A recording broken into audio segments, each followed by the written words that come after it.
Hello, everybody. Welcome to Awesome Talk Season 24, Episode 1 on June 13th, 2025. You're going to have to mute that when I talk because it's unbearable. What? Me? Yeah, you. Ugh. Yeah, that's the thing. If you're unbearable, how is it up to me to fix? I don't know. I don't know how to answer that question. Hello. I see my mom in Twitch. I see Justin on Facebook. I don't see anybody on YouTube yet, but it's okay. Welcome everybody. Welcome to the show. What a day to come back after all this time. I can't believe that the world is still here. It almost isn't, but for now. For now, it's but last time we did a show was February, and since February, boy, have things really toppled downhill. Yep. Don't worry, there's 3 more years and counting. Yeah, 3.5 actually. Yeah. 3.5 more. Oh, look, we're halfway through. Halfway, we're a sixth, an eighth of the way through. An eighth. Oh, I was trying to make it hope core. Sure. But so tonight we're gonna talk a little bit about what we've been up to, what's going on in the world, and in the second half of the show tonight we are gonna look at some of Pat's commercials from the 80s and the 90s. So we're gonna try to keep things lighthearted for the second half, and we're really excited about that. And one of those commercials is certainly one of the most famous commercials of all time, and Pat literally looks like he's sitting next to a donkey right now. What up? What up? That's my donkey, El Guapo. Well, don't forget the woman to your left. Right. Yes, the lovely butter churner. I need somebody to help me move all that butter, you know?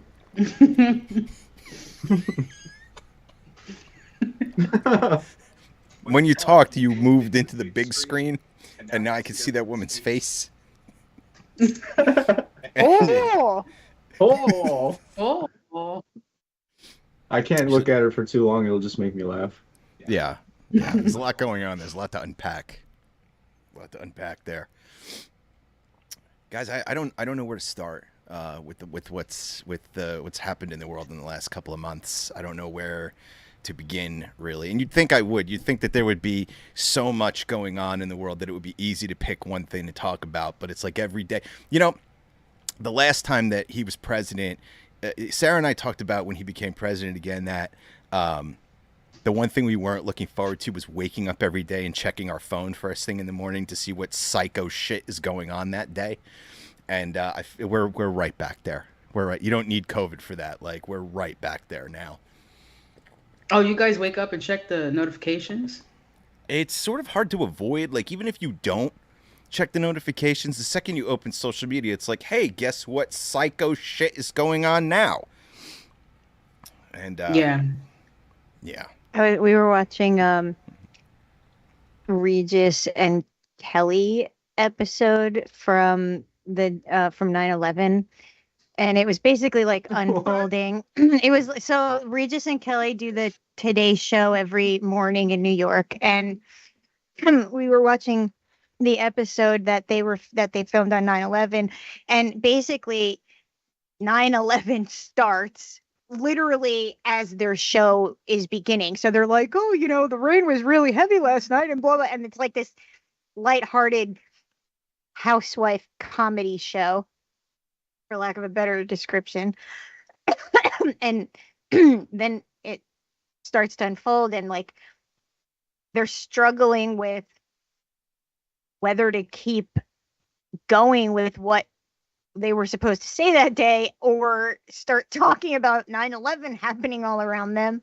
But at one point it cut to George Bush, and I think it was that very first press conference he did as it was still happening. The buildings hadn't fallen yet, when he confirmed, like, this was on purpose. Whoever the fuck did this is going to pay, you motherfucker. Like, that's not what he said, but you get the point. And I looked at Rick and I was like, oh my God, I can't believe how much I miss that man. And Rick was like, never in my entire fucking life would I ever thought there would be a day where I legitimately would say that I miss George Bush.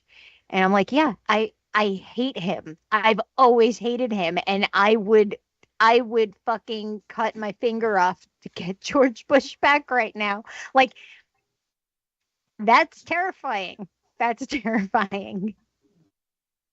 I The miss guy's Bush. like PTSD painting people that died in the fucking that conflict. Yeah, It's weird, right? he's haunted. It is kind of definitely weird. It's like, what haunted. does he know that he just like snapped and went crazy? And now he's just painting shit all day long. Now he's just like this, like Yeah. chuckle fuck sort of dude that like he's always just this like yeah. Yeah. Yeah.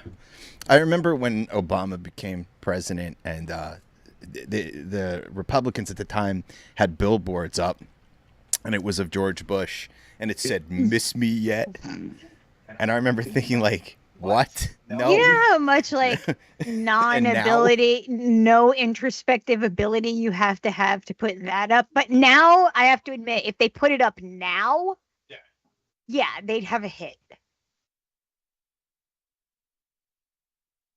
Yeah. Yeah. If they put it up now, I'd be like, yeah, I do miss you.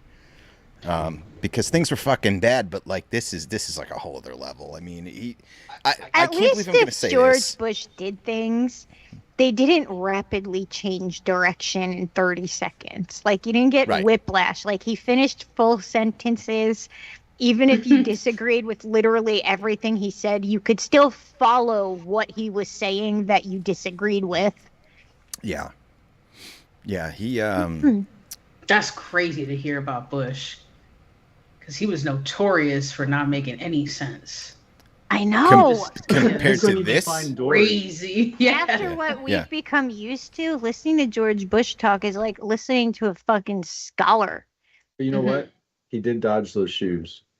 Yeah, So- he did. That Yeah, he I did. was real proud to be an American that day. When I He saw was him like- dodge he was- those shoes, I was like, Did we "That's- ever learn? Did we ever learn what kind of shoes they were? It was like sandals. He Yeah. got chocolate. Yeah. He got Yeah. chocolate, but Yeah. he dodged it like a pro. I was And like, he grinned "That's-" through it too. He did. Yeah, he was, like, laughed. laughing. He was like, I can't believe this is happening, you know? Right. Imagine if we found out that like it was all set up. The shoe throwing. Sure. To make I'd be him so look upset. nimble or something. Wasn't it the same? Wasn't it like the Nimble. same day that like he fucking didn't go to the right door, or wasn't that like within the same time frame? I don't Like he, remember was what just- you're talking he about. tried to open the door and then he just stood there and he like he like looked around. You think about Biden? Oh man, poor Biden. Oh boy, Biden, man. Biden didn't know where he was. And Yeah. like now I'm just like I wish I just had the guy who didn't know what was going on. Here's the thing. I don't like Biden at all, but I miss the utter boringness of his Yeah. existence. Like, Yeah. everything was just so fucking boring all the time. Like, I miss that. I miss waking up and being like, oh, there's no fucking news. Yeah, I'd like to Nothing's think happening. that I'd like to think that what we're going through here a little bit is some level of growing pains. But we have That's to live what you through want to them. think. That's Well, what here's you want why, to think is right? we're not. We're Here's not. why. This isn't growing. Here's one thing that's being exposed that's sort of a side effect of all of this. The absolutely ineffectiveness of the Democratic Party is really on display right now. And how much a lot of people who are on various degrees of the left are starting to go, why in the fuck do we support this party? Like, they're not doing shit, you know? And you look at, take like Hakeem Jeffries, for example, you know, they try to prop him up there like he's some moral fucking voice or whatever. And like the guy's third biggest donor is Lockheed Martin. Like, and like, that's a fact. And like Blackwater fucking is his like second donator, you know, second on his list of donators. And it's like, we need to start accepting that these are the people that are running the government. And I feel like a lot of this is starting to become, you know, more obvious to people. and that you can't do blue no matter who forever, because then you end up with where we are now. And I read something recently, today actually, where they talked about how Barack Obama really laid the groundwork for Trump to do what he's doing now, because Barack Obama could have abolished ICE and he didn't fucking do it. And it's like, yeah, and Joe Biden could have packed the Supreme Court and he didn't fucking do it. And now, you know, it's just like they're constantly letting things go in a way where you're just... You guys watch The Walking Dead? Yeah. Well, why? God. Wait, somebody wants to get rid of ICE completely? Yeah, the only reason Yeah. ICE is exists is brand because of new. 9/11. 9/11 is why ICE exists, and then they just never got rid of it again after that. Yeah, like the Patriot Act. Hmm. I mean, I don't think there's much the Democrats can even do at this point. They're just they have no majority. They have no nothing. But this is your opportunity, though, to step up and take some responsibility for your fuck ups. Like here's what I want to see. I want to see a lot of Democrats stand up and go, okay, I've been taking money from this person, I've been taking money from that person or organization. I know I shouldn't be fucking doing that. I understand you don't fucking trust us. I understand that after 2016 when we fucked over Bernie Sanders that we lost you guys, and like we need to fix that. And like just a little bit of admitting, can you mute? Just a little bit of admitting those mistakes to me would bring some people back. And I also wish that the Democratic Party, instead of rejecting like the Green Party and the Socialist Party and all that shit, I wish they would start pulling in other elements of the left as partners instead of talking about how evil and awful they are. Because it's like, dude, like Hakeem Jeffries cannot look at me and take my vote. Like I would never vote for that guy for anything. Like Blackwater and Lockheed Martin are fucking funding you. Like it's just the diet version of the same thing. But if that party did a better job of unifying all these elements of the left, they would be so much fucking stronger. Mm-hmm. AOC out there fucking talking about how the Green Party is a waste of time, and like dude, like you ran on Green Party principles. That's why you're here. Like holy shit. What's up, Salty Puppy? And that exactly right there is the problem, Salty Puppy. He said you have a better chance of winning the lottery than them admitting that they're wrong.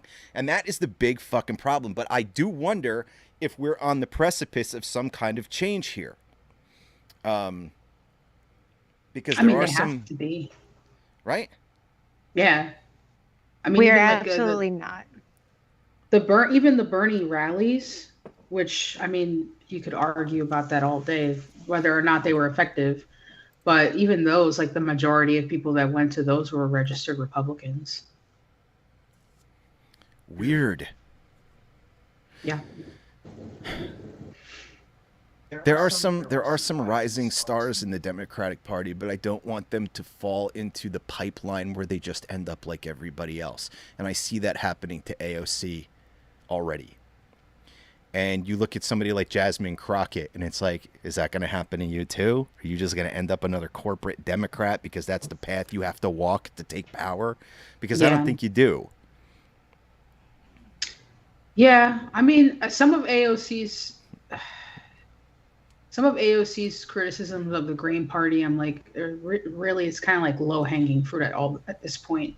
I understand a little bit of it. I understand why some people are frustrated with those third parties, but the reality just doesn't match up with what they're saying. Like Kamala just lost by a fucking landslide. It wasn't. Yeah. Well, it wasn't even let's talk choice. about that. Let's talk Yeah, about yeah. that. Oh, yeah. Talk about that, Because Sarah. the trial that's coming up is so interesting. Okay, so and it's less than 100 days away. So a group of, they're basically like election integrity group, essentially, have been doing an investigation specifically into a county in New York, but this is going to get gigantic. And the court approved it to go to trial, and it's going to trial in less than 100 days. So during the election, right before the election happened, there was a company that changed the voting machines. And there's two categories when it comes to a company doing any work on the voting machines. One of them is considered minimum changes. They don't need approval. They don't need oversight. They're just Nothing. The second thing is considered like basically giant. It needs a lot of oversight, a lot of approval. I think it needs hearings. These changes they did to the voting machines were the biggest changes in election history, and it was categorized as minimum changes. They did it with nobody knowing, no oversight. The public was never told it happened. And on top of that, some of the people that worked at the company were put there by Trump. Now, after the investigation started, the company's website vanished and was replaced with just a front page, a phone number, and an email address. And what they have found is that, for example, in this county, the first county that they're sort of arguing about, what they had found was like in this county, they voted for a Democratic senator by a landslide, but Kamala Harris didn't get one vote in the election. 0 votes, 0. Like statistically, that's nearly impossible to be true. There is something fucking wrong. And basically what they're saying is if this investigation and what this investigation is currently showing is bigger, there is an enormous chance that she won the election. But here's the issue. Whether or not he won through cheating or not, he has been sworn in as president. And it does not invalidate his presidency. He would still need to be impeached by Republicans. And it is a very interesting, I mean, never in the history of this country has something like this taken place. So that I don't look at Republicans right now and go, they are very anti-cheater. They would never stand for that. Like, it would be a situation where they would probably come out and defend this. Like, I don't see them being like, enough is enough. Like, that's the line. Like, it's no way. They would never do that. It's a really alarming investigation. And there were like all of these, I mean, if this is true, if all of this shit is true, if we find out over the course of this investigation and this hearing that's coming up that this wasn't just one county in New York, these discrepancies were taking place all over the country. I mean, look at all the places where Trump won by like psychotic amount of votes in places where everyone thought it was guaranteed he would lose just based on historical information. Like, it's fucking nuts. I don't feel like this is getting enough attention at all. Like, this should be what's on the news 24/7 right now. Yeah,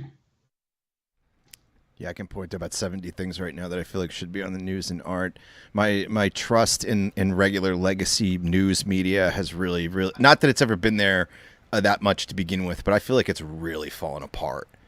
It's so surface level in terms of what they write, what they produce, the way that they approach things. It's just really bad. And I feel like we get more reality from live feeds on Instagram and TikTok now than we get from news media.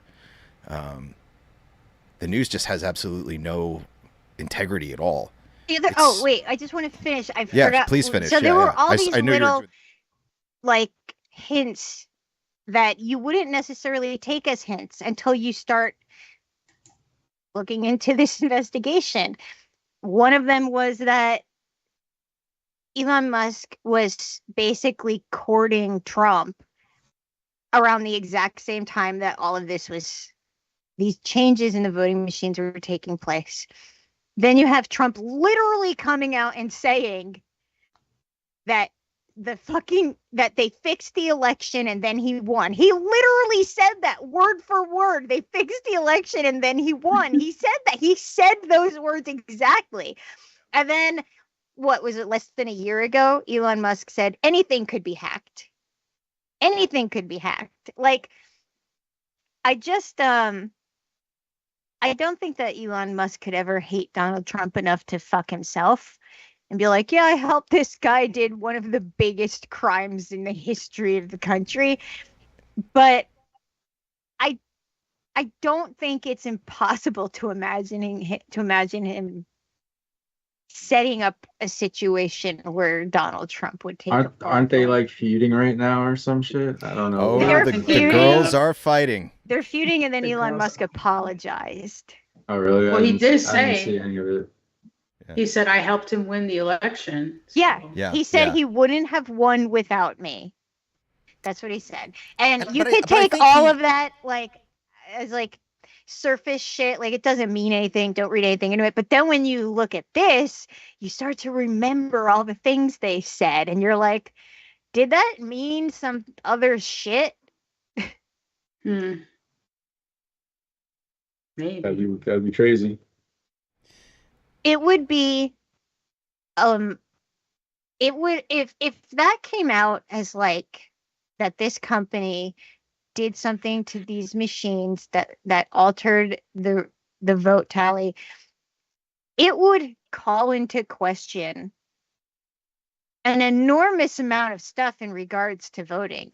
Like, what is a vote at this point, and how is it safe from everything? Because voting machines obviously can't be trusted if Mhm. this comes out to all be true. So then what is a vote? What is a vote that makes you feel safe that your vote is counted and can't be changed? What is the answer? What is the thing that you fix? The obvious one would just be make a decentralized blockchain just for voting Yep. that everybody can public ledger. We're so overdue for that. I mean, it would be so easy, but they don't want that because then they can't manipulate it. Right. So That would be really bad. we've had the tech for like 10 years now, and I know. they don't want to fuck with it. Yeah. If it came out that she won, I'd be shocked.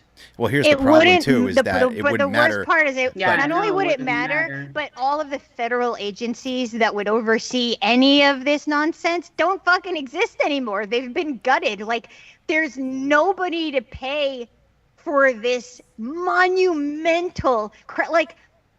Can you imagine in the United States? Like, I'm not talking about like violent crime and things like that. Just can you imagine in this country anything worse than someone stealing a presidency? Like, that's even a bigger deal than like, riots in the Capitol, because like that's just people rioting. It's fucked up. Like, oh, these buildings are safe, fine, but like this is like it's so enormous to comprehend what that means. Like, that's so big. It's never happened ever.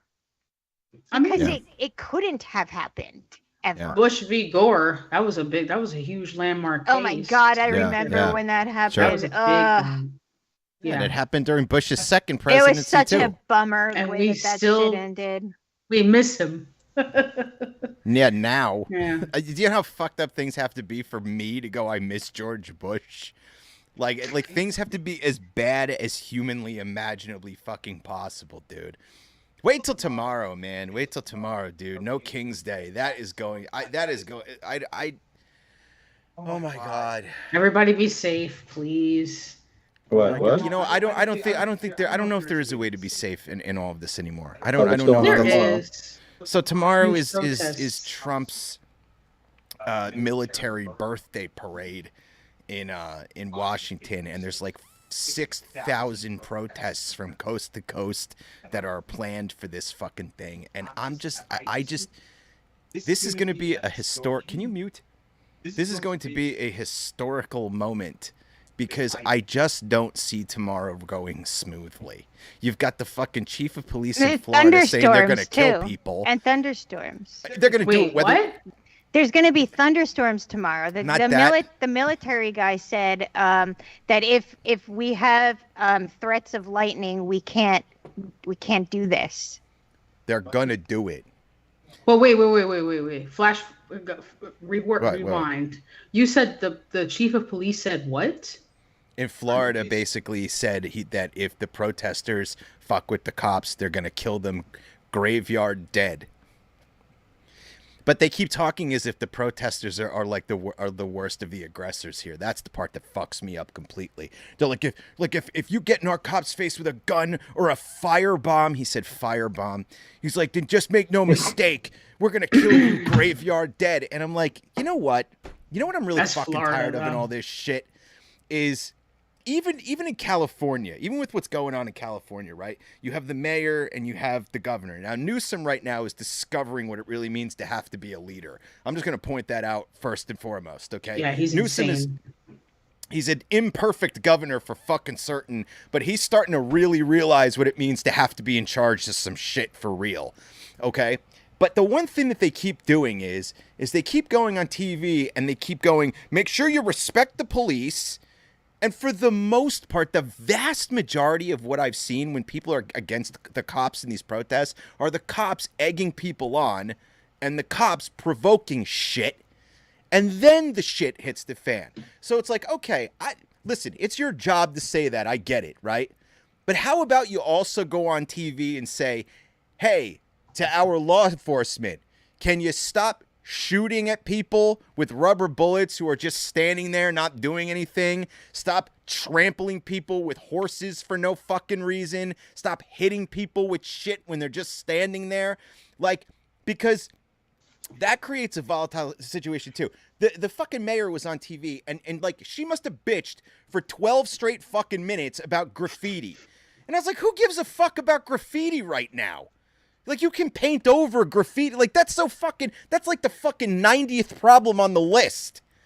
And she's like, there's so much graffiti downtown. And let me tell you, if you're engaging in graffiti, and this is in California. Oh, okay. And she's like, if you're engaging in graffiti, just so you know, we're going to be fucking. And it's like, dude, fuck you, man. Like, this is the whole fucking thing about people setting cars on fire. It happens.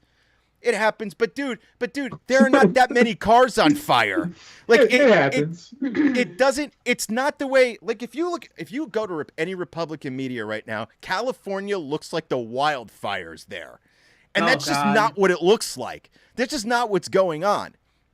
But I will say that a lot of that shit that happens when cars get set on fire is because people get sick and fucking tired of being pushed around and provoked and pepper sprayed and fucking hit with rubber bullets. Did you guys see the fucking Australian reporter who got shot intentionally by the fucking cop? It wasn't even a cop. It was a fucking federal agent. That was the National Guard. That should never have been there. And this goes back to the news too, by the way. The cops, just saying. There were news reports that were going, oh, she got caught in the crossfire. I was like, there was no crossfire. No, there wasn't. They're shooting in one direction.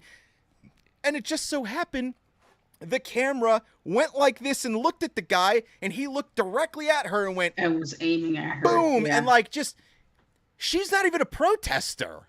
Yeah, she's not even from here. She's from Australia. She's just doing. That's probably why they shot her. Because she's Australian. Like, we got to get Australia dragged into this shit. Ice. It's like, oh, no, I see one. I see one.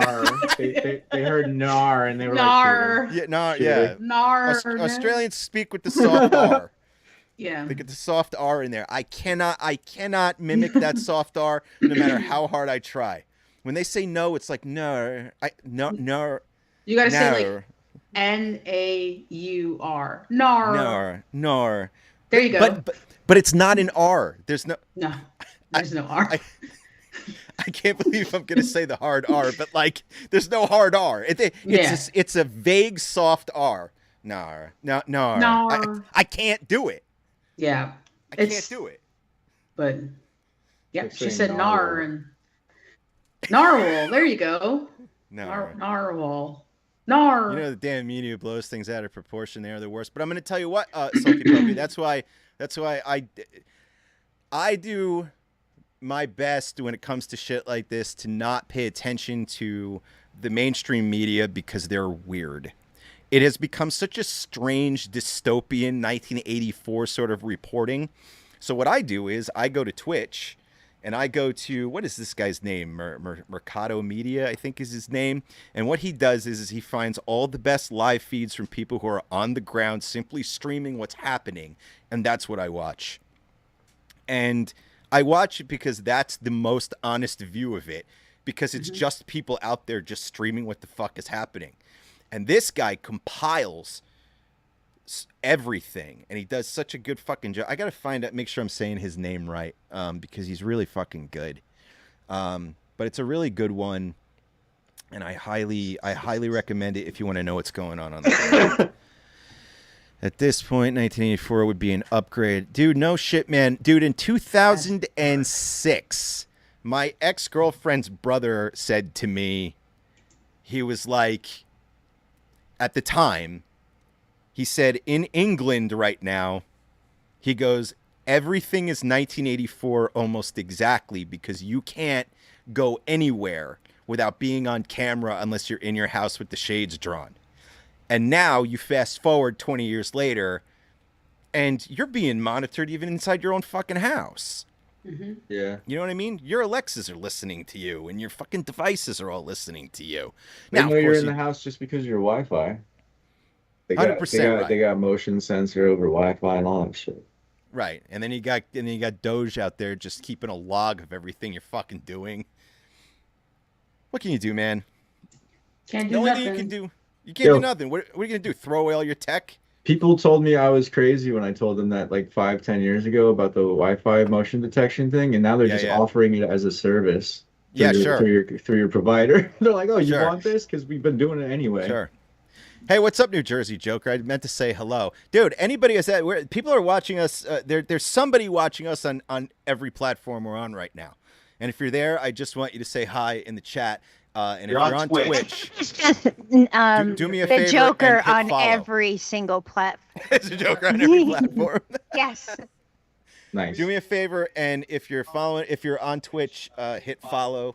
And if you want to subscribe, that's a saucy way to support us, and it's very nice. Saucy. So you could do that. And say hi in the chat so our chat moves. I like to see it move. Even if you don't have anything to say, you just be like, oh, hello. That's good. Can I change the subject a little? Imagine if this juice was actually product placement. Wouldn't that be crazy? No, it would be exactly what's going on right now. You just product placed that beer. Me? What are you talking about? You mean I this didn't do wonderful anything. What are you Guinness? talking about? You mean I'm product placing And this Pack is Guinness? product placing Just butter. ads. What do you mean I'm product placing? I don't know what you're talking about. And then this you is so wink good. at the camera. Can't escape the ads. Oh my God, I want a beer company to hire Pat for a commercial where he recreates the fucking the catch, but he catches a beer bottle instead. He's all drunk. I'm playing right field, bitch. Stumbling on some dandelions and shit. Got people on the tube watching us. What's up, man? What's going on? The Twitch is on fire. Love it.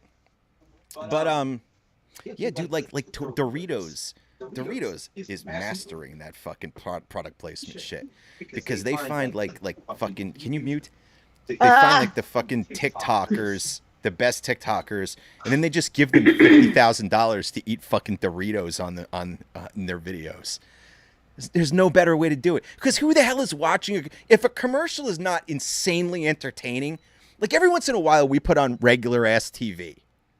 I don't know why. I don't even know how to turn it on most of the time, right? But like regular ass TV, and like a commercial will come on, and I'll be like, I can't believe people are still doing this.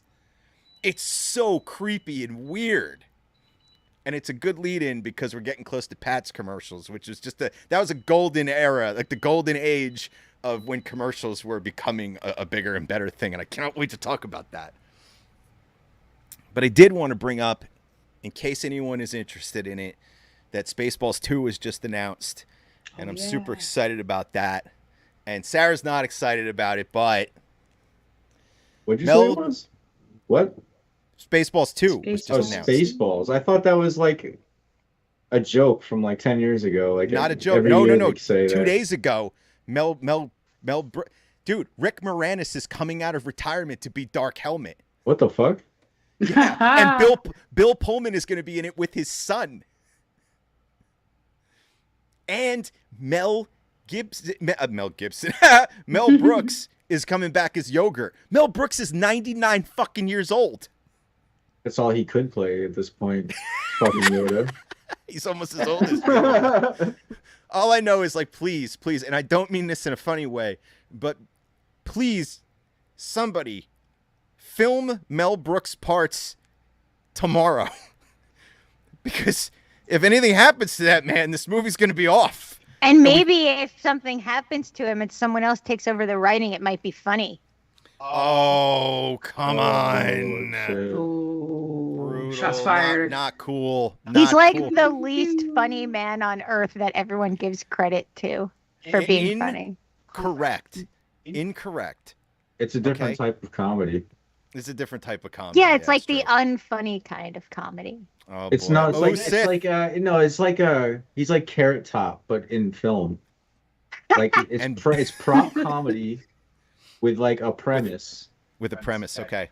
You know what I mean? That's basically what it is. Just so you know, Sith says Mel Brooks is hilarious. So, see, most people think Blazing Saddles is the best Mel Brooks movie. Now, the one thing that makes that movie incredible is that it was written by Mel Brooks and Richard Pryor hand in hand.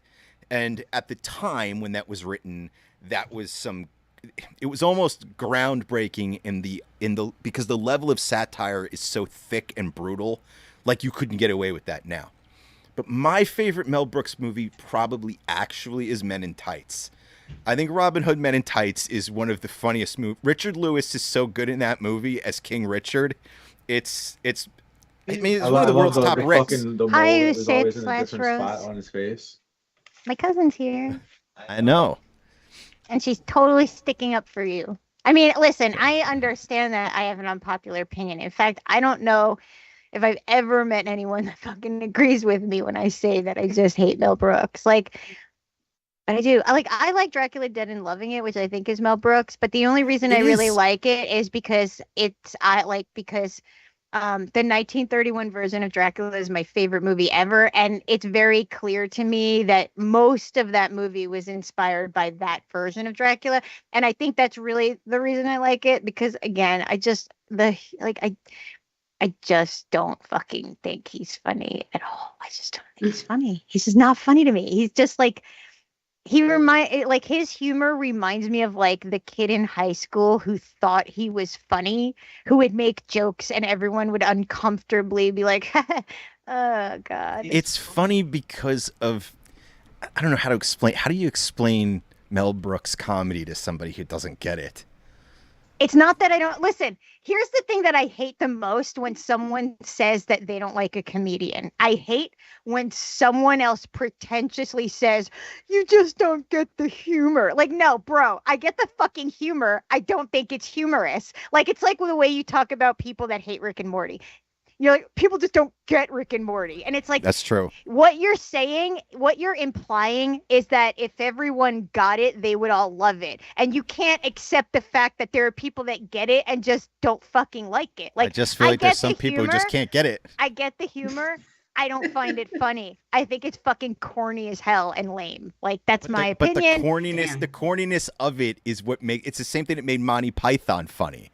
Monty Python it's just the absolute fucking stupidity of it is what made it like when they're riding on the horses, but they're just clicking coconut shells together, and then they have an entire conversation about how the fuck there cannot possibly be a coconut there.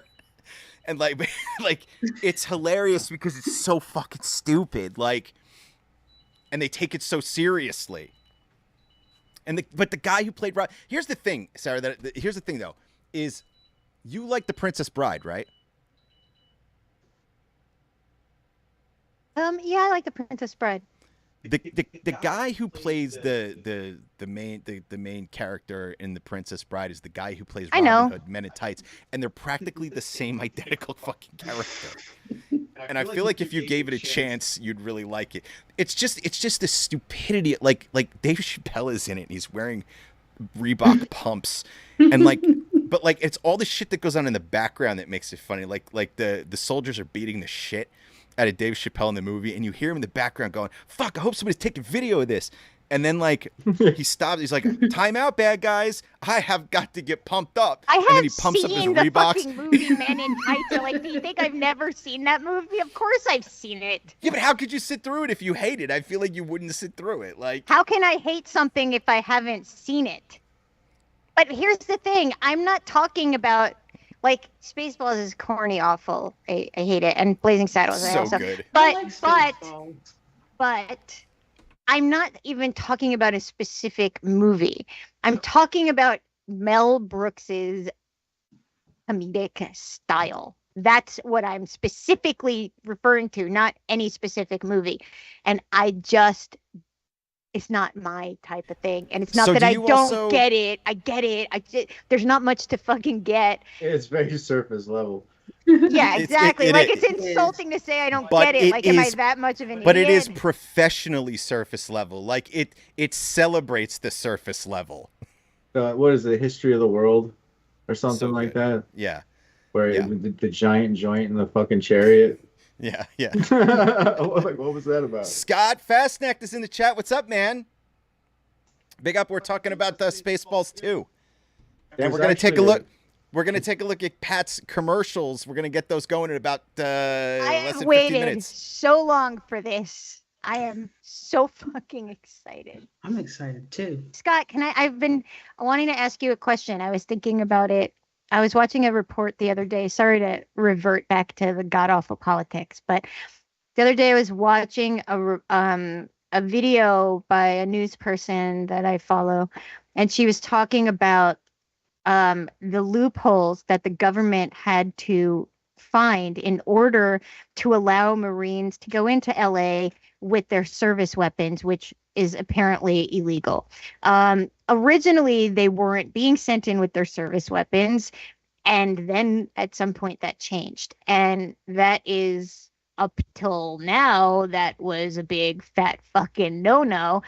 And I was just wondering if you, as someone who was in the military, if you could give us a bit of an idea of what you imagine the vibe is like amongst those service members. Do you think that there are more people in the service that, and obviously you can't speak for the whole fucking military, but do you imagine that there's more people that are very hesitant to do something that up till now was always a big fat no?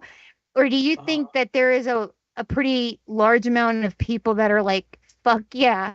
Like, what do you think the vibe is on the inside, where people are talking to each other and they're not on a fucking camera and they're not having to just say, yes, sir. Like, what do you think the private mentality is about amongst service members in this? Because, like, this hasn't fucking happened in a real long time, and the last time it didn't end well.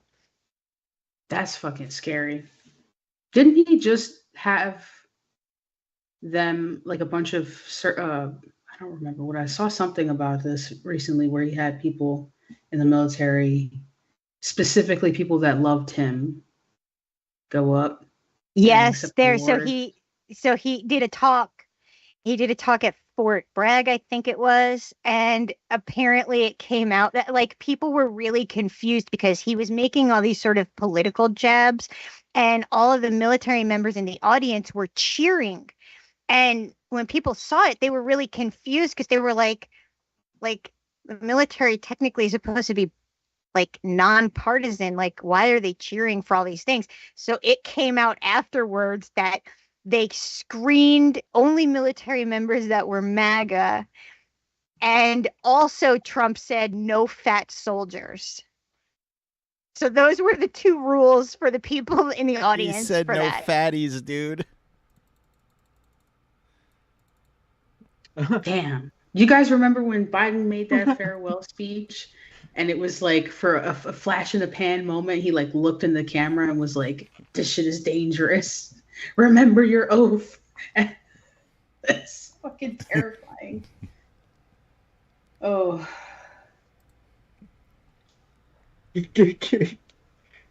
No fat people allowed. But he's How many fat people do you think are soldiers anyway? Like, oh man, good he's point. Never been in it's the something military, weird so to he probably say, in my wouldn't know. opinion. Like, I feel like you got to run a lot. You got to be pretty good, in good shape to be like in active like duty. Right. There's not many overweight soldiers. I feel like, yeah. Let's maybe like retired There's officers. soldiers of all You different answered so sizes. fast. Okay. It says it's quite a bit, Pat. Yeah, you did answer that really fast, Scott, to be honest. He was on it. Osis said President Bone Spurs is not one to talk. Scott Fessig said it's concerning to bring weapons upon the United States people. I'm actually kind of scared of that, to be honest. I know I took an oath to defend the Constitution, both foreign and domestic, but it feels different when it's not an overseas fight. Yeah, it feels ugly. It feels like something's really fucking wrong here. I'm kind of banking on that. Like, I'm really hoping that like the majority of service members like would just be like, no, we're not doing that. Rick and I were just watching a stream where a bunch of veterans went in front of one of the buildings in LA that ICE is surrounding, and they basically lined up and sat down to protest. No. Wasn't it? I mean, you're right, but it's in Washington they're doing it, not LA. LA. Interesting. But you know, I'm sure there's a lot of fucking dudes that are just yahoos wanting to fucking kill anybody. They don't give a shit. They're like, oh, we get to pull the trigger, let's go. I wonder that. You know? I wonder if I'm even sure some of there's the craziest of soldiers, I feel like when they're serving are like really gung-ho about protecting the United States. So like, I don't know. I agree with that. I don't know. They have fat camp in basic training? Huh. For some reason, I just thought of John Candy in the movie Stripes. When he gets off the bus. Dude, I'm sorry, but Fat Camp Dropout is the best name ever for a movie about a sad soldier. So there's, oh my God, I never even thought about it. Yeah, I guess it would be. Insubordination is you say no. But Scott, I mean, true or false? Like the military's job is to defend the principles of the Constitution, even over the president of the United States, right? Especially if the president, like, I feel like that there's got like, I feel there's got to be a point where the president becomes the enemy, right? Like there has to be, like, we have so many fail safes in place, or at least I fucking thought we did. That like when somebody starts going off the rails a little bit, I mean, listen, I know the United States is always off the rails. Like, we're the craziest fucks that ever lived. You know, the only reason nobody fucks with us is because of what we're willing to do. Damn. I guess nobody read Project 2025. Not insubordination if it goes against the oath. Well. Okay. Let's hope people fucking start shooting people for think being that way too in the military. Yeah. You know, I'm glad I'm moving to Pennsylvania. Word. You will not be shooting me. Not without me shooting I don't know. Back. Philadelphia ain't looking so hot right now either. The protests there are looking pretty rough.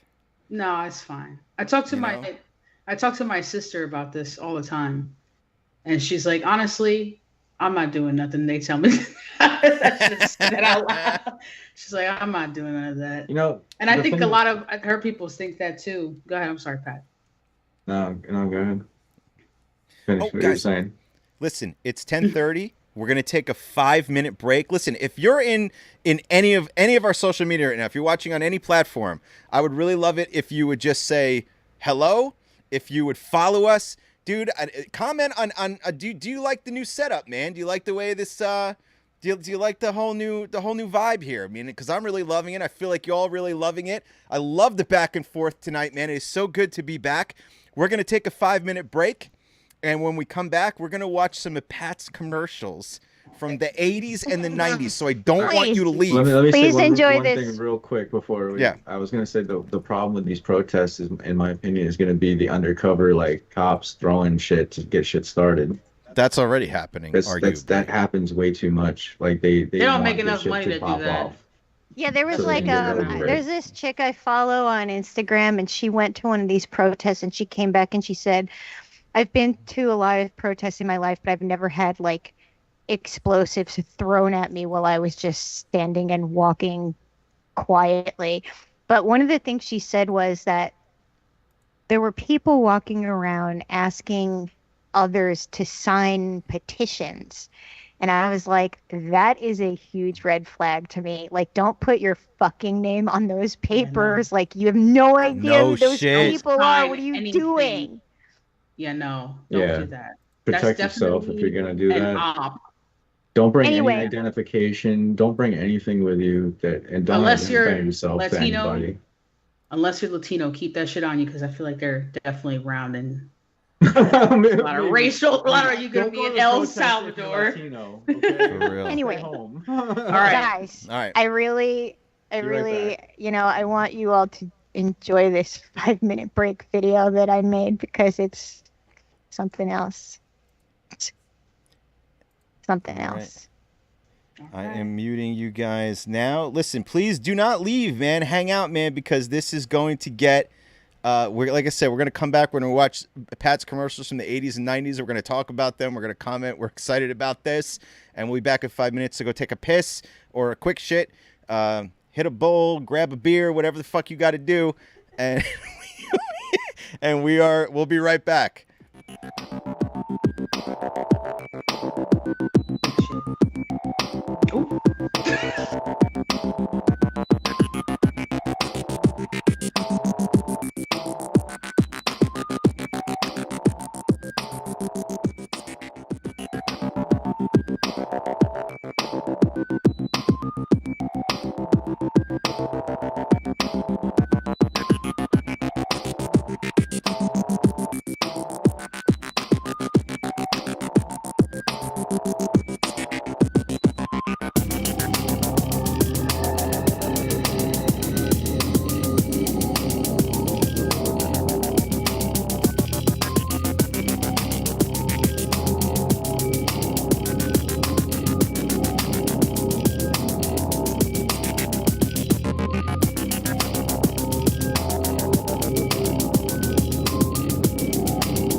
welcome back, everybody.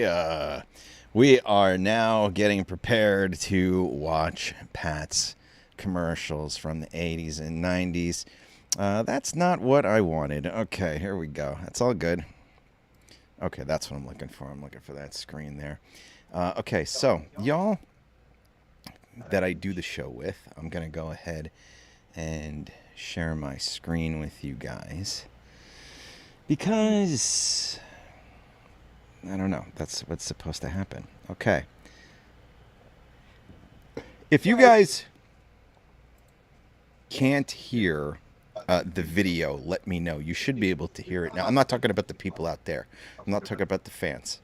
I'm talking about y'all here on the show with me. Let me know if you cannot hear these. You should be able to.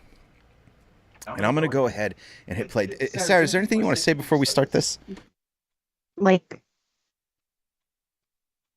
check out Apple and Eve apple juice. It's delicious and healthy. All right. I don't know why'd you do that? What? I don't know. I don't know. I didn't have any plan in mind or anything. I just didn't know why you threw it over to me. Oh, well, maybe I should throw it to Pat. Pat, you got anything to say about these, or? Not at all. Should we just? All right, we're just gonna jump into it. I'm so thrilled to finally see this. I love the fucking little overlay that I made for this that I made like 8 months ago and never used. Right. My embarrassment is peak right now. That's what No. Why? Why would No, you be embarrassed? You have to yeah. be proud. Yeah, you should be proud. This is some You've great accomplished stuff. more than all of us put together. Yeah. That's true. One of these commercials, folks, is one of the most famous commercials of all fucking time. Okay, but let's jump into it. And anybody here, any of you guys, first off, you know, any of you out there watching, you comment all you fucking want. But you guys here on the show, say whatever you want, and I can pause this and hit play whenever. So let's go. Let's get into it.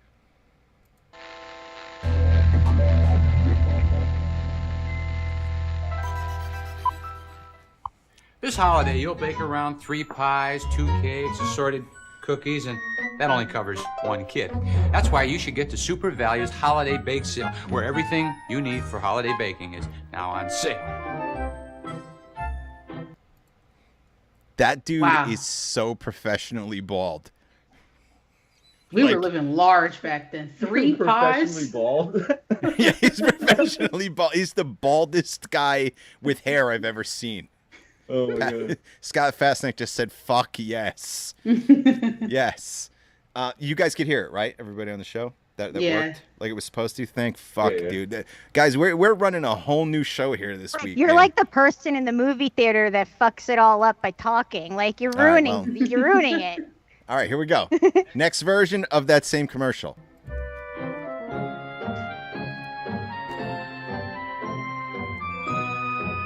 It's coming. To bake the best rolls and pastries, get to Super Value's Holiday Bake Sale now. Go outside and play. That wasn't right. He shouldn't have shooed you. This afternoon, executives from Wampler Longacre are conducting a top-secret taste test. For 3 generations, the Wampler and Longacre families have relied on a specially trained taster to test their turkey and chicken products. Within moments, the fate of Wampler Longacre's smoked-sliced turkey breast will be in his hands and in his mouth. Because before our smoked turkey is good enough for your family, it's gotta be good enough for ours. Wampler Longacre, tender turkey and chicken lunch meats. Wampler Longmaker. This one seems very cult-like. Like That's a those weird people name. seem not Yeah. right. Yeah, but I do feel like They're in a maybe meat back in the cult. 80s. Back in the 80s, I feel like it was more common for people to gather together In a meat around cult. just around a long picnic table and eat fucking food together, because there were a lot more woods and shit back then too. It was a lot more nature. They were like the Boar's Head of Pennsylvania back then. That was that's- actually that's their what they were. tagline too. So one question I do have for you, Pat, though, is was the food real or is that all prop food? No, it was real. Oh, it's real food. Okay. Are people really eating in those commercials, or are they pretending to? They spit it out after like those TikTok people. It really depends. Most of the time, you're just pretending. But if you can't look natural pretending, then they make you do, put something in your mouth. Or, I mean, if you just want to eat it and they have enough of it, they'd say, go ahead, eat it if you want. Okay. All right. But after like 10 takes, you're going to get full. You keep eating it. Good point. Yeah. All right. Let's see. Scott Fastneck says Pat still makes that face. This is Pat is an apple-cheeked American boy.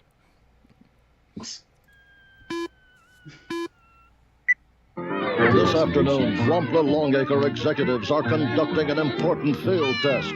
Our low-fat chicken and turkey franks are being carefully examined for taste and endurance. Before they reach your table, you can rest assured that Wampler Longacre franks are put through a litany of rigorous tests for a very simple reason. We figure if they can stand up to our family, they can stand up to yours. Wampler Longacre chicken and turkey franks. The other thing I'm curious about too is that like I love that you were like, no, get the fuck away from my fucking hot dog. Yeah, these hot dogs are way too good. Get away from my glizzy. Oh my god. Let's see. Dog. New Jersey Joker said I kind of expected it to turn into a creepy turducken episode of Supernatural. Scott Fastneck, he was enjoying that hot dog way too much. I feel like these are what AI bases their commercials off of. Oh, shit. Oh, so these ones are Kitty City, which was, if you're too young to know what that is, it was a toy store that was basically in competition with Toys R Us at the time. Them and KB Toys. It was like Philadelphia's Toys R Us. Philadelphia's Toys R Us. Okay. Like, yeah, they were in other cities. Like I don't know, it was weird. They had their turf wars. I miss toy stores. It was Little Pat against the giraffe. Yeah, right, yeah. Yeah, it was Jeffrey. actually. It was a kangaroo, I think. Here we go. Staying with grandma is bunches of fun. Magic surprises for everyone. She takes you to places, the best ones in town. The light of Kitty City, turn that round upside down, upside down, upside down. They got the nicest prices and selection in town. The place that makes faces smile all around. The light of Kitty City, turn it round, upside down. I remember these commercials. Pat, did the grandmother actually do the whistle? No. Shit's all No, she tried though, and like ended up spitting everywhere, probably. Scott Fastneck, where is my weed pen? The Benjamin Franklin. I want to go to Kitty City too, man. I really like that Big Bird plush in the background. Yeah, for real. They don't make commercials like this anymore. This was catchy. Yeah, man, 100%. What did you get from Kitty City? Like, I want to know what did you take away from every one of these fucking commercials? Did you go home with pockets full of turkey meat? Did you go home with hot dogs in your backpack? Did you go home with Kitty City prizes? Oh shit! Wow. I think I kept the onesie because I remember having that at the house, that red onesie, for a long time. I don't know what the fuck that was about. I got a Teddy Ruxpin one time. Oh, dude. Oh, that's a dope one. That's a dope one. The Teddy Ruxpin. And the Teddy Ruxpin keeps asking you for your hot dogs. Hey, Pat, give me your hot dog. Teddy Ruxpin also had the big, the caterpillar friend. I never had any of the other ones, but I remember putting Michael Jackson tapes in the Teddy Ruxpin to make him sing it. My sister had a Teddy Ruxpin. She was terrified of it. Let's see. He has a lifetime supply of hot dogs. Scott Fastneck asked if you get some royalties. Huh? Scott Fastneck asked if you got royalties from these commercials. Oh yeah, for a long time. For a long time. Is that a hot dog in your pocket? You're just happy to see grandma.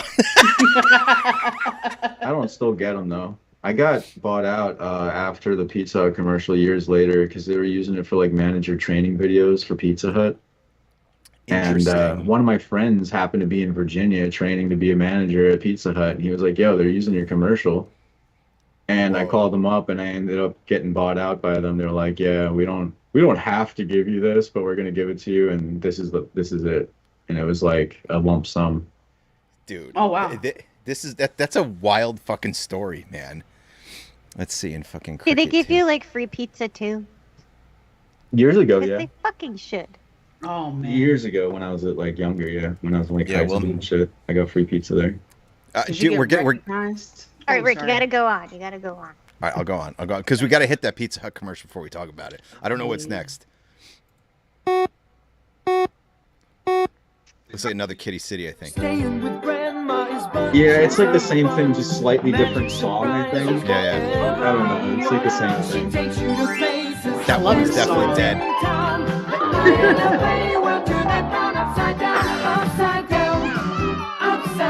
They did this a lot with commercials. They had two versions. They play it in different places or something, depending on the demographic. But this one was almost identical. It's kind of a bop. Yeah, totally, 100%. Which reminds me, remind me later to talk about the Darkwing Duck theme song, because we have to talk about that later. Let's see. I'm gonna have this song stuck in my head all night. Scott Faxnack. So is this like your work portfolio you would bring to auditions? That's a good question. No, they knew who I was when I showed up. They called me after a while. They would ask me specifically. Boss. Dude, you were almost in The Good Son, right? Yeah. I was almost in a lot of shit, but shit got changed right at the last second.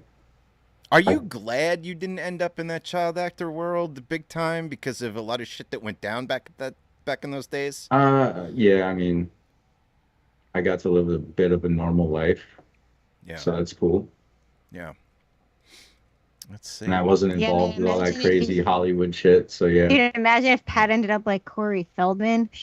Right. Yeah, I probably dodged a lot of bullets, you know? You'd be wearing fucking sequin fucking jumpsuits now and shit. Pretending to play guitar solos.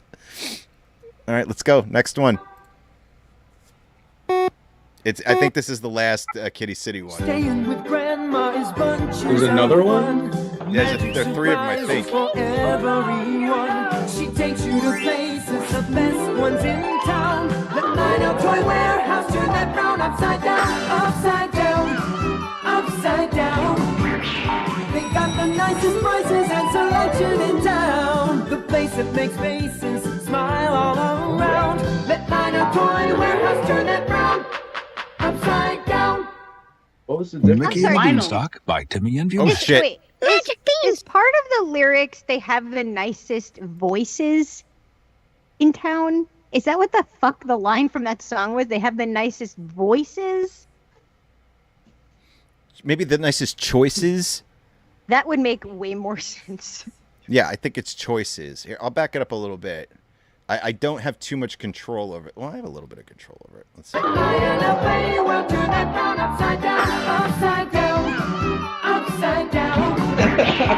This song slaps. Yeah, nicest choices and selection.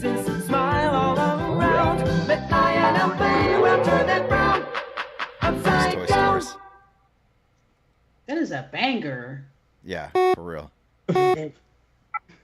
Staying with grandma. I might have backed it up too much. There's not much I can do about it. If I try to skip through it, it's worse. Yeah, you're gonna have to move forward.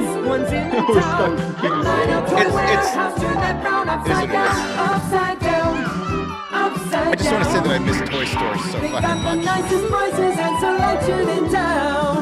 And Grandma. I miss Grandma.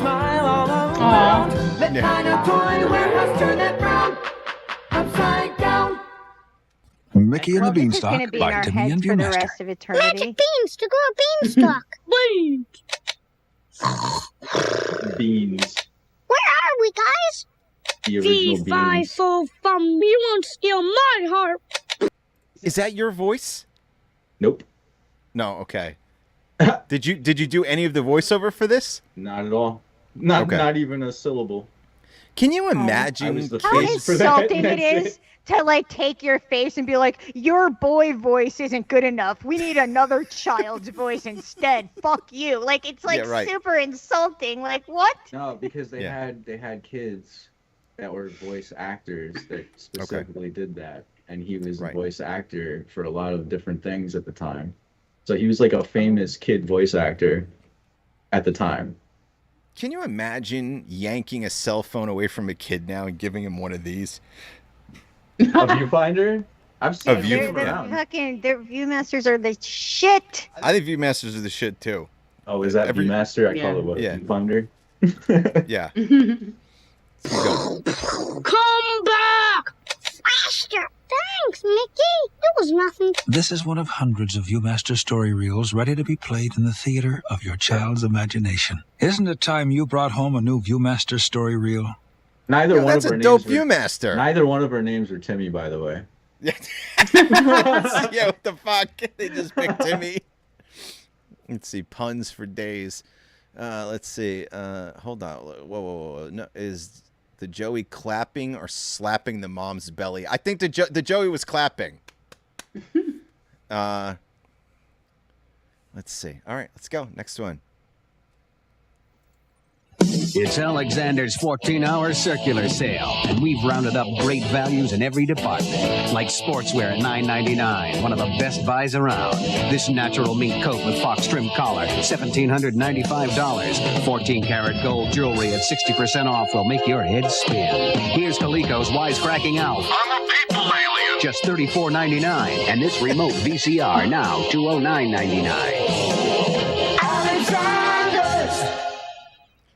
Can I just say that a fucking VCR for $209 is expensive? Yeah. Dude, the first thing was $1,795. Yeah. And that was the sale price. These people are going to sell that child in order to get those things. How long did you have to be on that fucking carousel? Yeah. Oh, I didn't mind. Oh. Even then, I knew the situation I was in was a good one. Is this a lesbian? Are these a lesbian mother situation in the 80s? No, in the 80s, if you were a kid in the 80s and you were between two hot women, you knew it. Yeah, you were like, okay, this is nice. Yeah, even if you were that age. Take 5? I don't give a shit. Keep going. All right, sooner or later we're gonna hit the big one. It's in the middle somewhere. So yeah, I think that's the commercial that they told me I could either take the Teddy Ruxpin or the Alf, and I think I took the Teddy Ruxpin. Okay. Because it was like motorized or whatever. Do you still have it? Wise decision. I actually in recent months I looked up a Teddy Ruxpin. Like in the box, like if you go on eBay, people have them in the box from the 80s still. That's crazy. They're like hundreds of fucking dollars. It definitely wouldn't be in the box. Let's see. Scott Festing. I got sick on the carousel when I was younger. Never again. Two hot chicks. Look at his face. He's standing there. Look at his face. Yep. All right, here we go. Oh, batteries commercial coming up. Dear Rayovac, I recently came across an old battery-run shoe polisher. Since I hadn't used it for several years, I wanted to try it out. Gotta go, dear. I couldn't believe after all that time the Rayovac batteries were still good. I went about shining every shoe in sight, working my way through the entire house. Those are some batteries. Sincerely, Betsy Schaefer, Camp Douglas, Wisconsin. Rayovac, batteries that turn people on. That seems like a bored-ass housewife. I remember that commercial specifically because the girl that I was working with, she kept trying to delay and run out, like make the time, like more time for hourly pay or whatever like that. And eventually the whole crew got really sick of it, but they couldn't say anything to her because she just kept complaining and running back to her mom and this and that. And eventually I was like, we're not getting paid by the hour. It's just we're getting paid for the whole day, and that's it. And everybody wants to go home. And everybody was like, yeah, ooh, yeah. And she was like, are you serious? And I was like, yeah, I'm serious. And then the mom was like, oh, let's get out of here. And she's like, finish this up. And then all of a sudden she wanted to fucking work again. Wow. So the mother set the kid up to act that way. Yeah. She was telling this chick to fucking delay it, like, just for hours. And eventually, you know, everybody got sick of it. So I was like, I'll go tell her. I don't give a shit. How the fuck do you sign your kid up for something like this and not know that's the you know, the payment plan? Dude, there's a lot of weird mothers in the acting industry. How the hell did you, like, were you living in New Jersey at this time? Yeah. I had to commute every fucking day practically to go to auditions and shit. Yeah, but commute to fucking where? New York? New York, yeah. And were they shooting these in New York? A lot were shot in New York. Some were in, like, Connecticut. Some were in New Jersey. Like, it was all over the place. Some were in fucking Baltimore. One was in California. Yeah, because I was going to say, I feel like at that time, most people would have assumed that most of this was done in California. But I guess that's not true. Well, it's too expensive to fly everybody out to California every time. Yeah. So you just do shit locally that you could just pass off as that area. All right. Let's go to the next one. Okay, this is the Pizza Hut commercial. So this is the big one. So I'm definitely going to shut up during this one. And then I love that Pat commuted to his commercials in his Power Wheel every day. This is Scott Fastnick. Yes, this is what we've all been waiting for. All right, I'm turning my microphone off for this one. Here we go.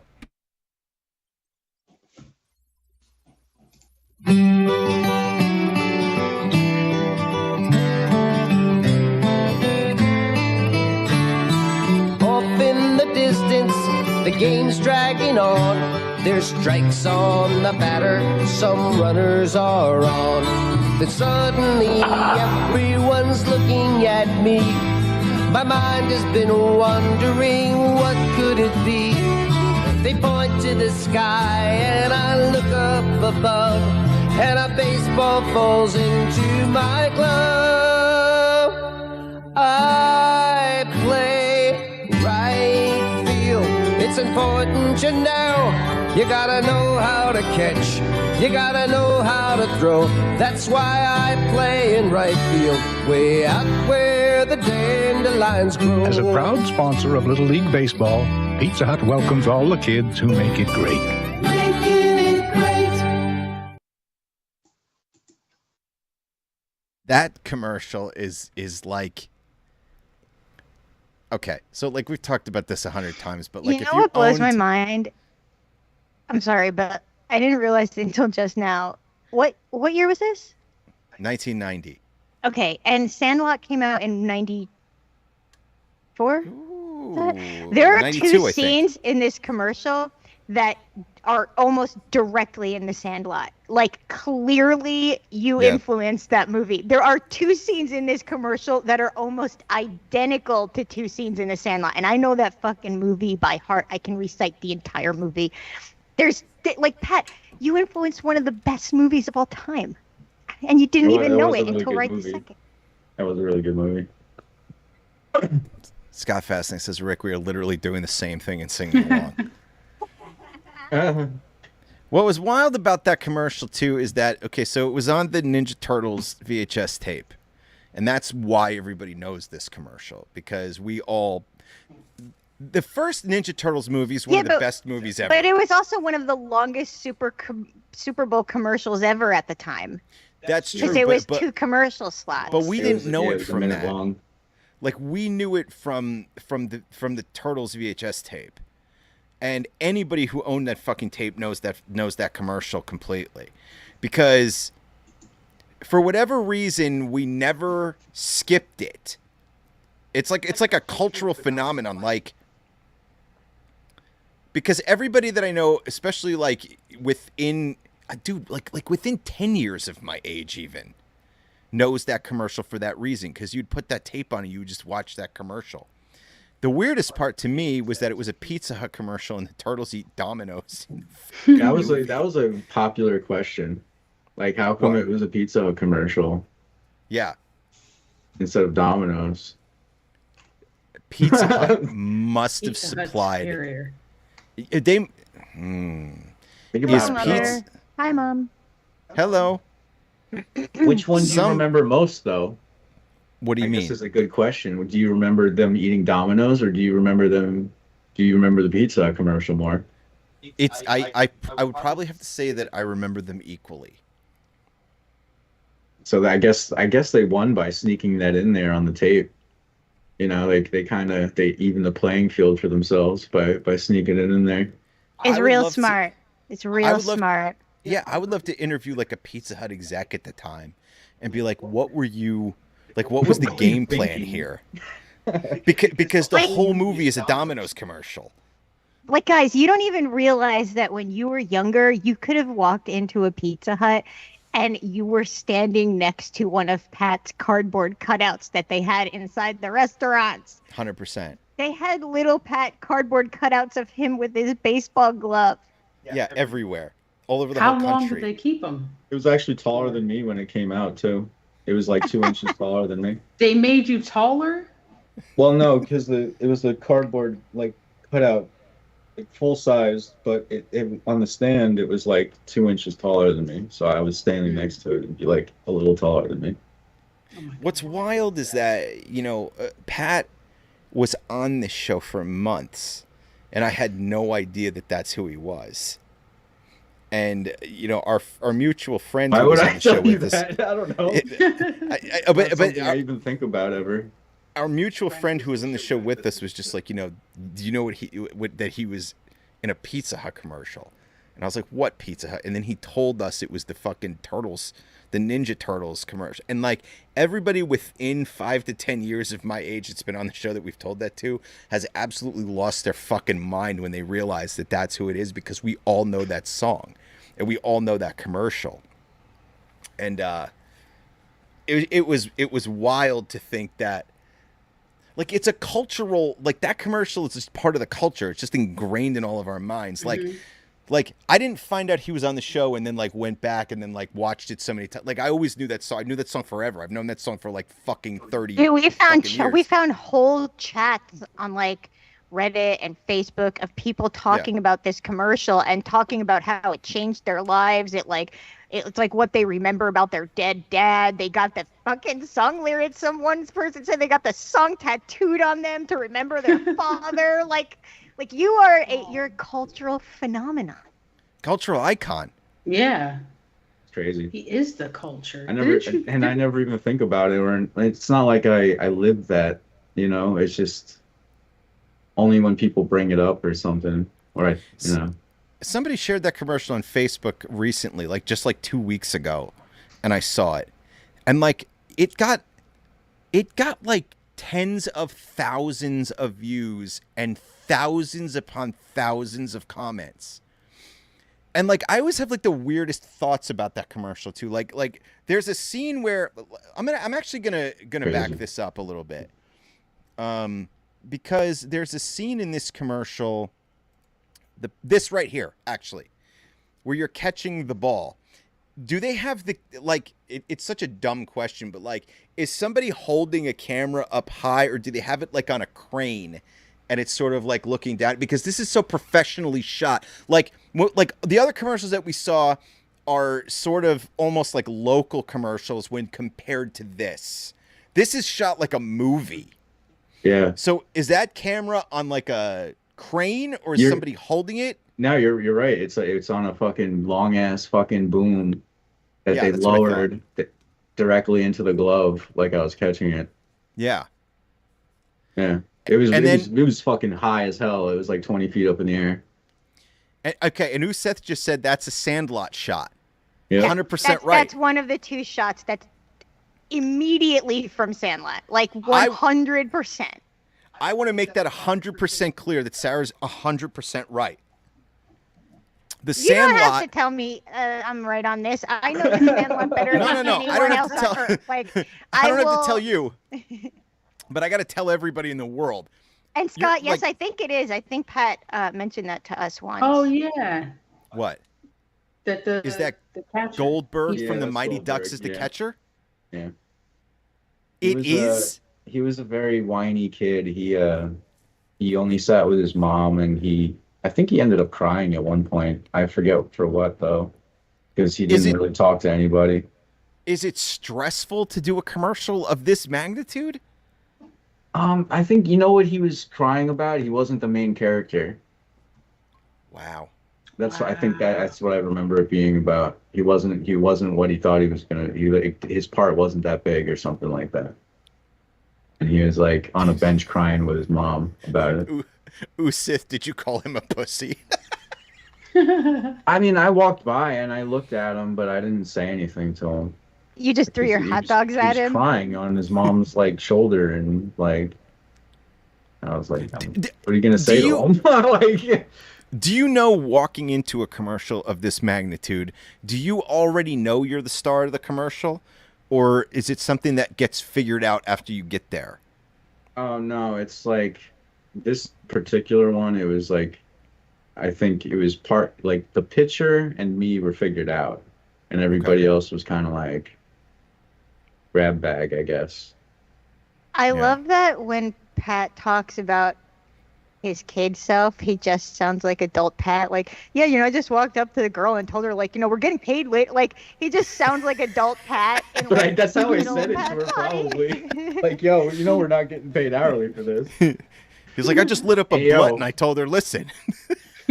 Calm down. So I says. This is what he says. But I says, we're not getting paid unless you get the fuck out of here. It's just incredible to look at this and realize absolutely 100% the Sandlot took definitely imagery I thought about that, dude. I thought about that years ago. I never said it to anybody. I'm glad she brought it up. It's 100% true. Yeah. I'm kind of vindicated now that you could have been Smalls. Yeah. Then you would have been in that Hollywood mess. Yeah, maybe. Because the Hollywood mess. I could have made James Earl Jones.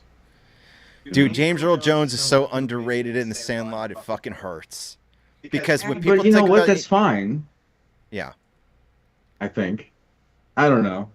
What are you saying? He was iconic in other stuff. Yeah. He was underused. God, are you talking about the Turtles VHS? Yeah, he said, yeah. Justin Scott says did Kaplan SAT commercials. No shit. Wait, what? So we've got another child actor in the commercial actor in the comments. How old were you when you did those commercials? Wait, you couldn't have been a child. Who the fuck needs children for SAT commercials? I don't think he meant he was a child. No children. Yeah, I think I know what you're talking about. You're like waiting around in a fucking hallway all day, and you may or may not be used, and dumb shit like that. That was probably one of those. Mm. There was do you remember that PSA? The fucking, I'm not a chicken, you're a turkey. Yes. That was gonna be me, but it was my father's birthday, and I ended up waiting fucking, literally, we were there for like 10 hours, and it still wasn't being filmed.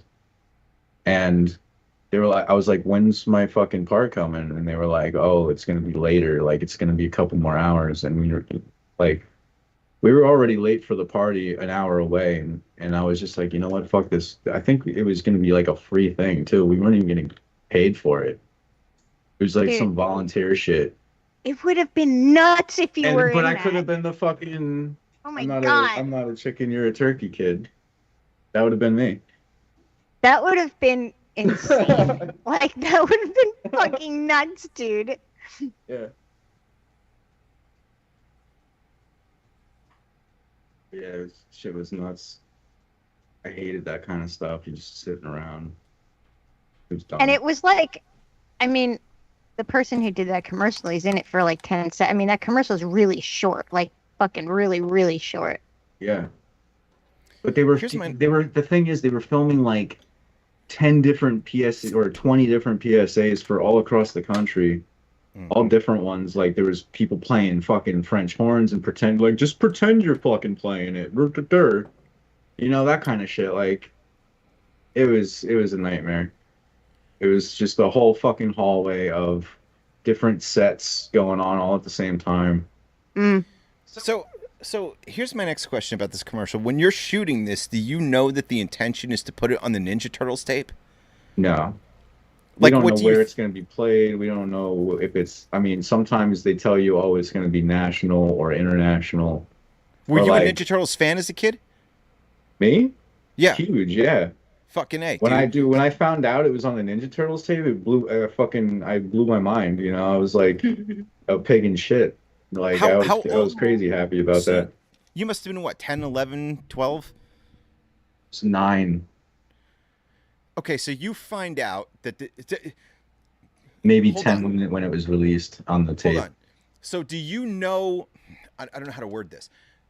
Do you know, does somebody like alert you it's going to be on the Ninja Turtles tape, or do you get the Ninja Turtles tape and there it is and that's how you find out?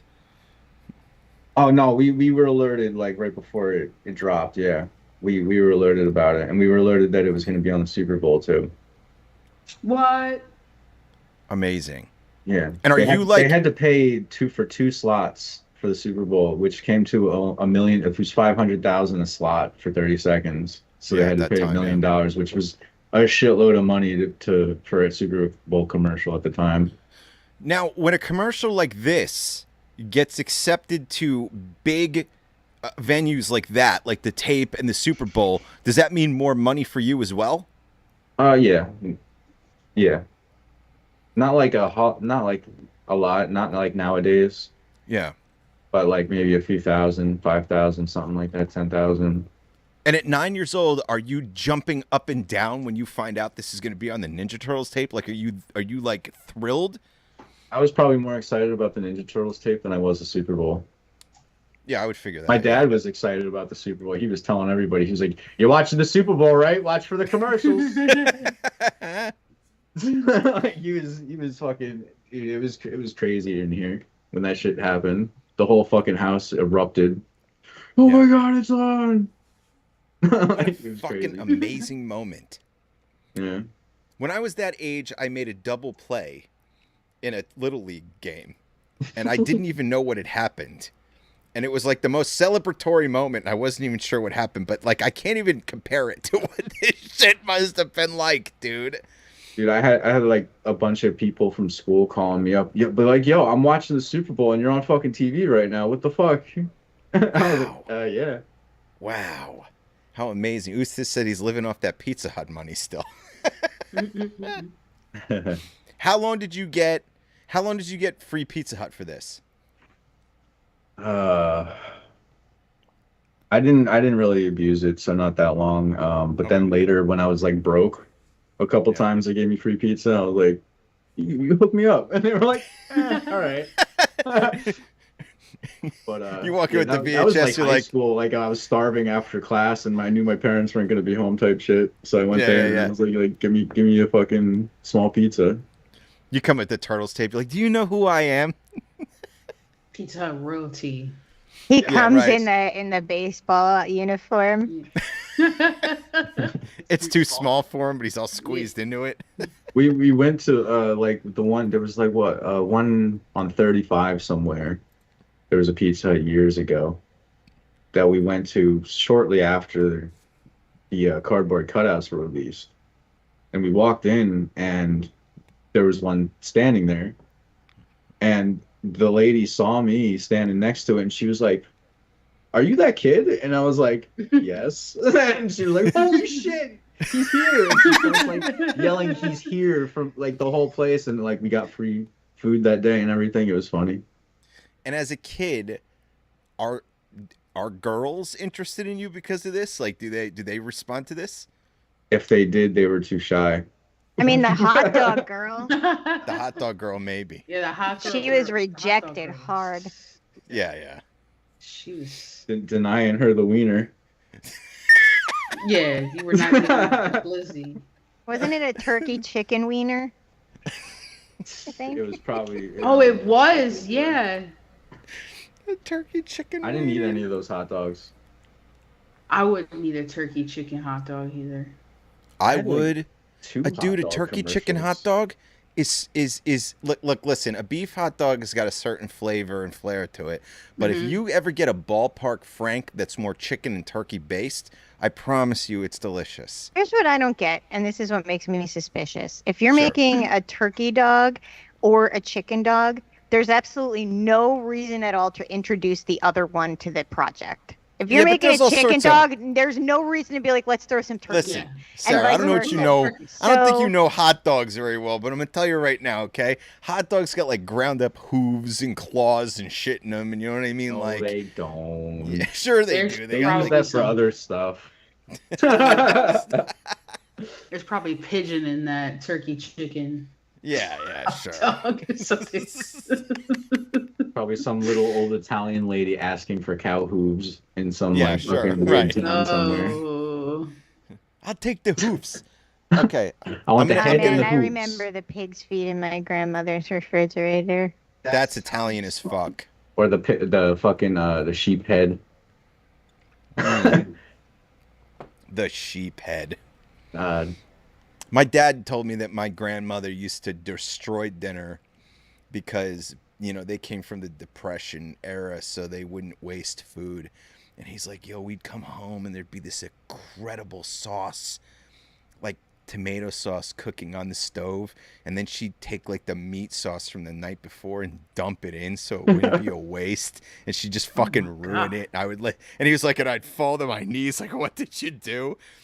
All right, I'm going to hit play from where we are to see if we can inspire any more questions about this. And if we can't, we're going to move on to the next commercial. But please cut me off if you have any other stuff to talk about. And thank you, everybody, for sticking with us. If you're new here, do me a favor and hit subscribe or follow wherever the hell you are, whatever platform you're watching us on right now.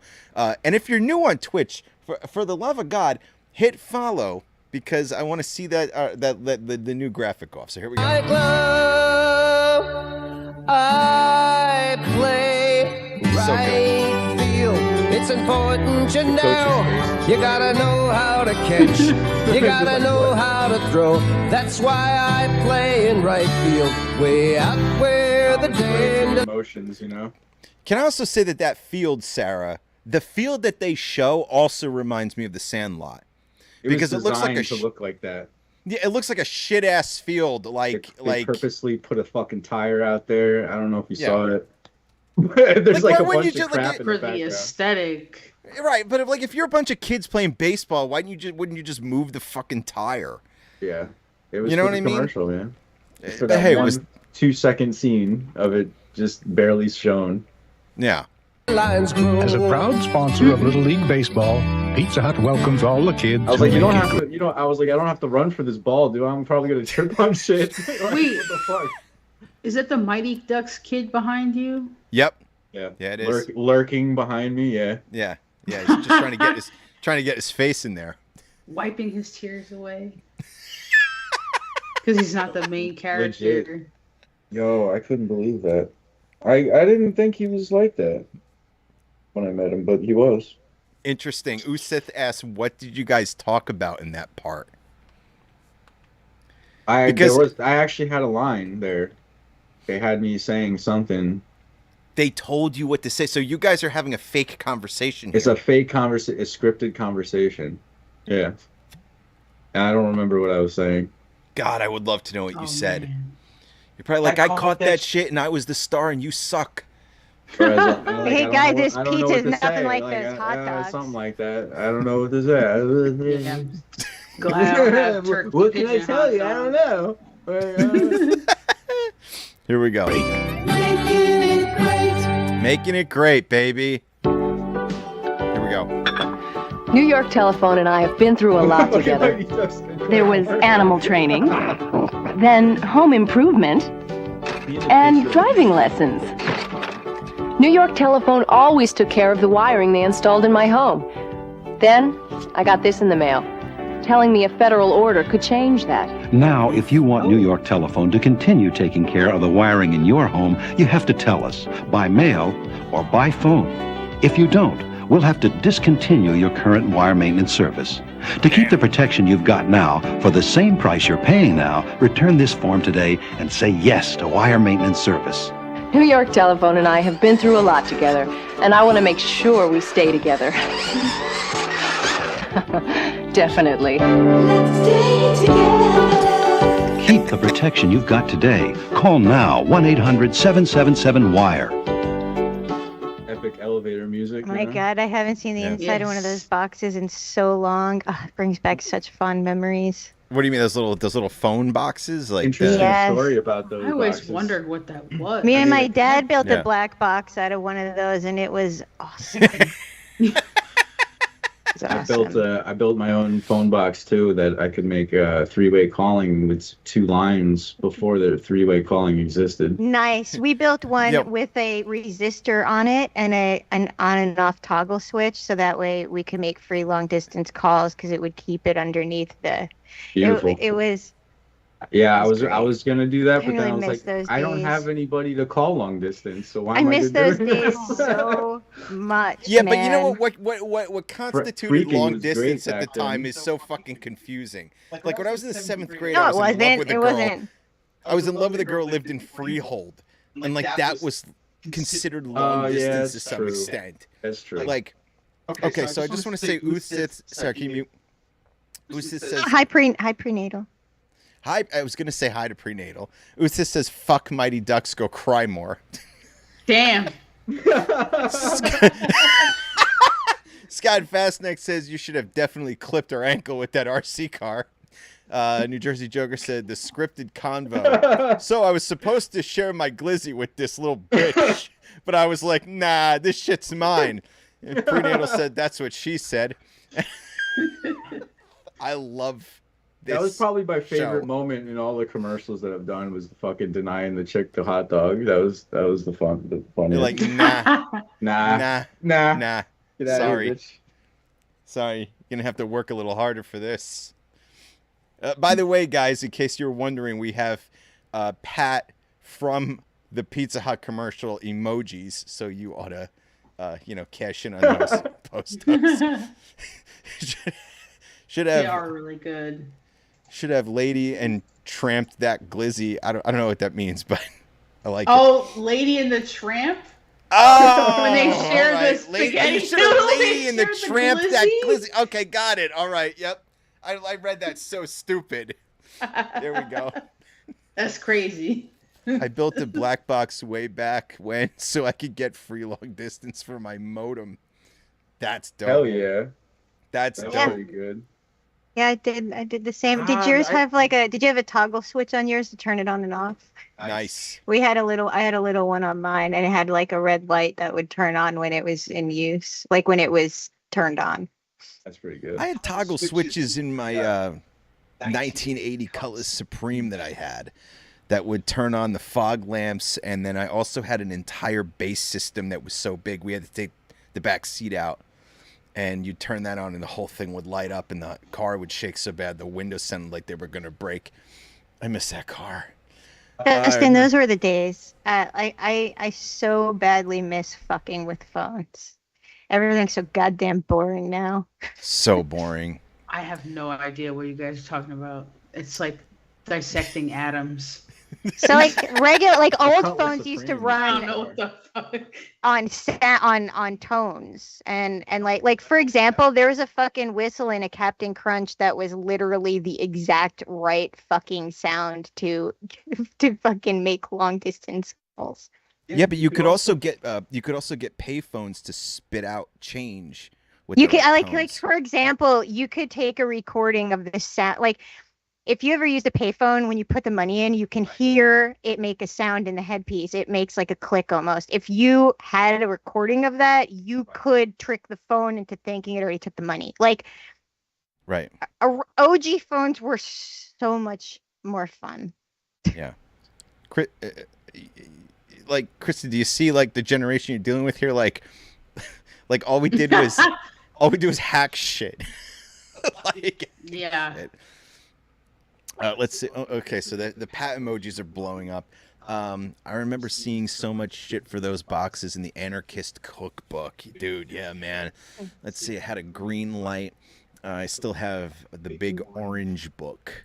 Damn. Okay. I'm going to move on. Let's hit the next commercial. Let's see what comes up.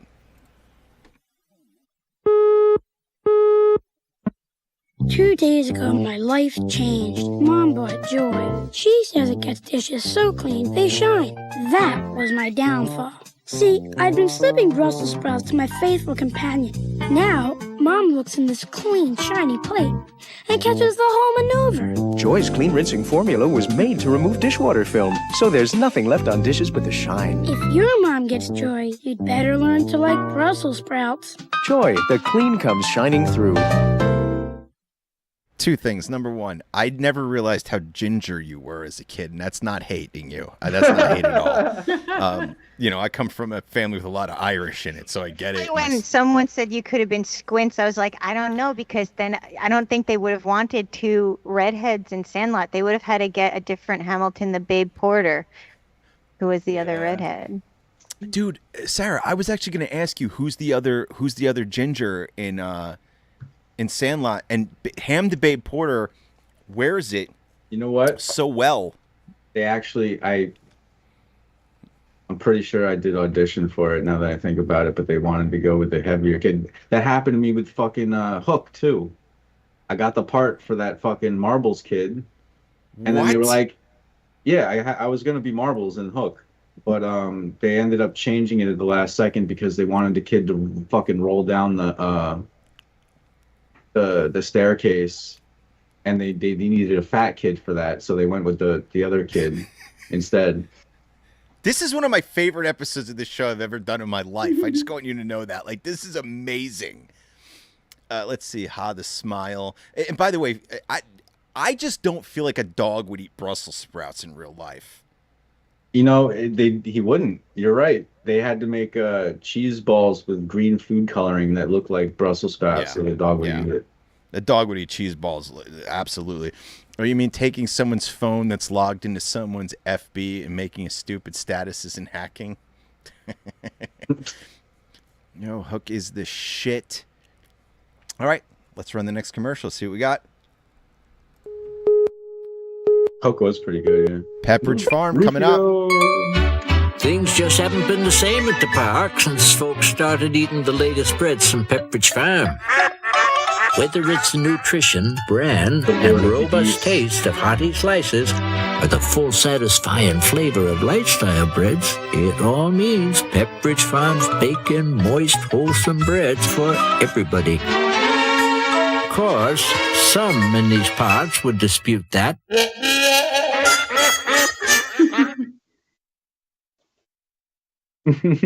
Is this where your love of ducks comes from? Maybe, I don't know.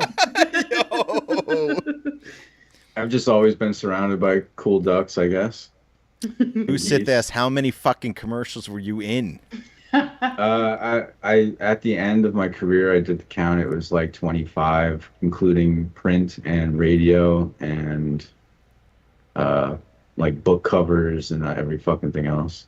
Were you did you get fed up with it? Were your parents fed up with it? Whoa. Book covers. Stop. Yeah, please. What book covers, please? Because I need to buy the book. I have the book. What book cover were you on? It's called Ghost Cave. Well, I'm looking that the fuck up That's right the best now. title ever. Yeah. Wait a minute. Yeah.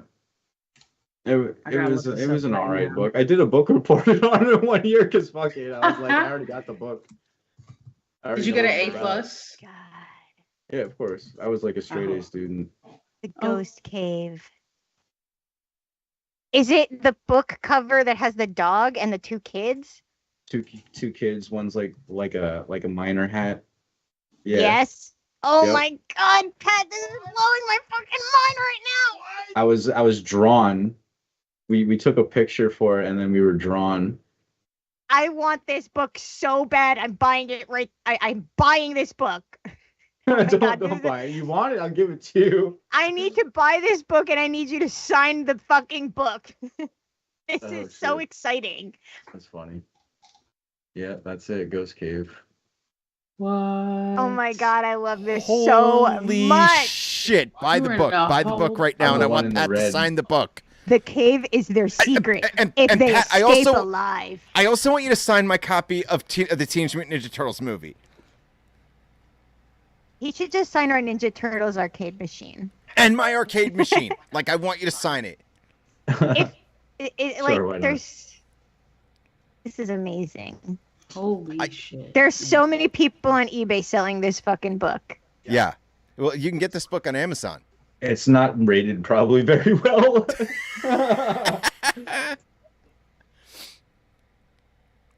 Amazing. Yeah, I did a karate fucking was a weevil spray for like South Carolina or some shit. It was like a radio commercial. A weevil spray. Karate fucking bug spray. Like it was some crazy shit. Dude, weevil sprays in the 80s were a big deal. That's the face of the anti-weevil movement in South Carolina. Why the fuck were there? Why was there such a weevil problem? There was such a weevil problem once upon a time. Like Chris, you don't even know. Like in the 80s, man, like they made weevil sound like they were like they were so worried about like quicksand. Because of movies. Quicksand, I remember. You know what I mean? Like, yeah, and I've never even know what a weevil is. I couldn't even tell you what a weevil is. It's like a beetly little shit bug. Let's see. Oh, you mean taking someone's? Okay, hold on. How many? Okay, that beats my by. Okay, rent a booth and sell autographs at a weird con. You should. I'm telling you, dude. Every time somebody posts that fucking commercial on Facebook, it absolutely fucking explodes. Yeah, I don't know. All right, here we go. Keep going. We got a few of these left, folks. We got about a minute and a half worth of commercials left. So here comes the next one. I don't know what this is. This year, American kids will miss 25 million days of school because of colds. The average American child will get 6 colds, but of the 107 cough and cold medicines, only one is the pediatrician's #1 recommended brand. I remember Triaminic. It has no alcohol, no saccharin, no aspirin. So this season, when your kid gets one of those 6 colds, you'll remember the Triaminic. Triaminic and Triaminic Nightlight, made for kids. They'll remember the love. I remember. God damn. Mom, when they ask for hot dogs, with great tasting beef hot dogs from Eckrich, made with only the choicest cuts of beef and never any fillers. So for the name you can trust, they're like, you have to look really Jewish. They actually said this. We're gonna make you look really Jewish. Wow. For this commercial, that's what they said. Wow. And I was like, okay. Okay, you straight up look older in this commercial. I'm guessing you're 11 here. Maybe 12. That might have been before the Pizza Hut commercial. I'm not even sure. You look older in this commercial than the Pizza Hut commercial. Maybe. I don't know. All right, let me keep going. Let's see what we can see. The timeline. Fast. I get other stuff to do, like. Oh, that's your real voice. Yeah, it was my real voice. Yeah, that's you really talking. Oh, wow. They were like, talk like high pitched, and I was like, come on, really?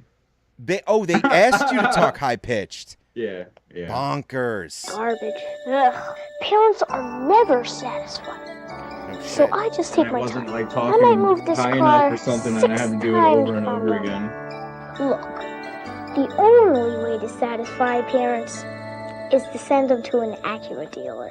Acura, they were like, you gotta talk slower, and I'm like, all the satisfaction excruciating. Like, this doesn't even sound like normal speech.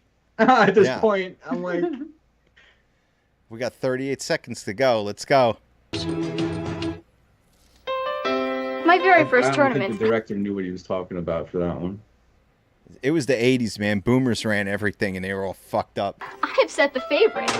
Dad says my first serve percentage was awful. There was no way to satisfy that man.